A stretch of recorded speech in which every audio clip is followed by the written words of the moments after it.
Hausse des taux immobiliers, des mètres carrés de perdus. Combien de mètres carrés avez-vous perdu? Bonjour à toutes, bonjour à tous, ici Sophie Vergès. Je vous souhaite la bienvenue sur ce nouvel épisode de podcast où nous allons parler aujourd'hui de hausse des taux des crédits immobiliers et surtout des répercussions que cela a sur vos projets d'investissement et d'acquisition, puisque évidemment vous allez perdre des mètres carrés. Cet épisode plutôt a été réalisé grâce à l'article de BFM que vous pouvez retrouver bien sûr sur leur site internet. C'est un résumé, puisque je vous invite évidemment à le parcourir si vous voulez avoir évidemment l'entièreté des renseignements. L'objet, voilà, c'est de vous faire un résumé pour que vous puissiez avoir toutes les informations nécessaires pour prendre vos décisions et prendre évidemment le meilleur investissement immobilier ou faire la meilleure acquisition possible qui soit pour vous. Allez, c'est parti, démarrons maintenant le sujet. Donc de savoir combien de mètres carrés avez-vous perdu depuis janvier 2022. Alors en effet, depuis le début de cette année, les taux immobiliers progressent. Et évidemment, ça a des conséquences sur votre pouvoir d'achat puisqu'il y a une remontée des taux. Donc en janvier 2022, il était possible d'emprunter en moyenne à 1% sur 15 ans, 1,15 sur 20 ans, 1,40 sur 25 ans, avec des écarts importants bien sûr, évidemment selon votre profil, puisque je vous recommande évidemment de réécouter l'épisode 54 de la première saison, le S1.E54, pour savoir comment soigner votre profil bancaire, évidemment.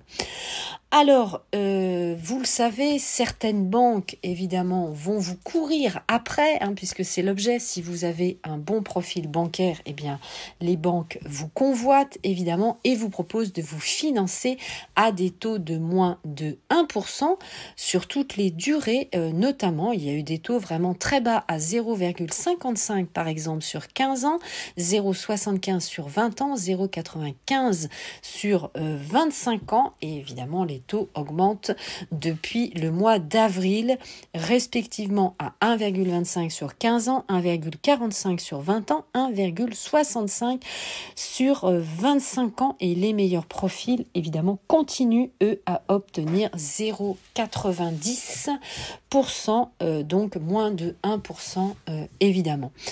Alors, on va partir d'une hypothèse que les prix de l'immobilier restent stables, ce qui, vous le savez, ne sera pas le cas puisque il y a de grandes chances évidemment que ça fluctue, notamment avec tous les aléas que nous connaissons, la guerre en Ukraine, les diagnostics de performance énergétique évidemment qui impliquent la vertitude de l'immobilier, c'est-à-dire que l'immobilier soit vert avec des factures énergétiques le moins énergivores et le moins cher possible. Donc évidemment, mais bon, partons de ce postulat puisque l'article de BFM a été fait dans ce sens. Alors si par exemple vous payez une mensualité de 1 000 € sur 25 ans, il faut savoir que votre capacité d'emprunt a déjà reculé de 9 000 € et pourrait ainsi diminuer de plus de 20 000 € d'ici cet automne. Donc vous perdez tout simplement des mètres carrés, à peu près 3 mètres carrés, en prenant le prix moyen du mètre carré en France de 3 878 € le mètre carré. Donc, évidemment, vous allez vous loger avec 3 mètres carrés en moins.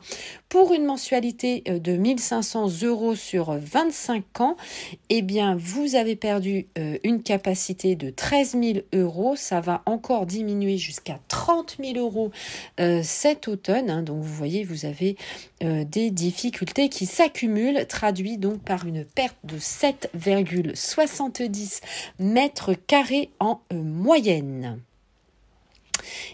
Alors ensuite, pour une mensualité de 2 000 € sur 25 ans, vous reculez pareil avec votre capacité d'emprunt de 18 000 €, ça va monter jusqu'à 40 000 euros d'ici cet automne et donc vous perdez 10 mètres carrés. Donc selon vos mensualités, pour résumer, vous pouvez perdre entre 3 à 10 mètres carrés. Voilà, ça c'était bien sûr pour la mauvaise nouvelle, on va dire. Bien sûr, vous le savez, en écoutant mes podcasts, eh bien je vous donne différentes combines pour évidemment différentes astuces, différents conseils pour investir mieux en immobilier. Donc déjà, soyez serein, prenez votre temps, ne vous précipitez pas.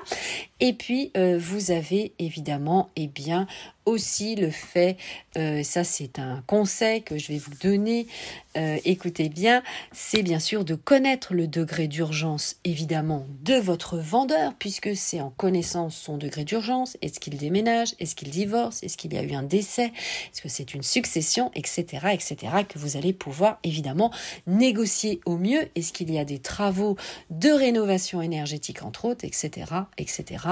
Voilà, donc je vous laisse évidemment réécouter mes podcasts, je vais vous laisser une question, vous pouvez évidemment échanger avec moi sur mes différents réseaux sociaux, allez, vous savez tout, je vous embrasse très fort, très bon investissement à vous, ciao, bye bye, n'oubliez pas également les ventes aux enchères aussi, ça vous permet d'acquérir moins cher, quasiment jusqu'à un tiers du prix en moins. Allez, on en parle sur la suite des épisodes. Ciao, bye bye, portez-vous bien, je vous embrasse, à tout de suite.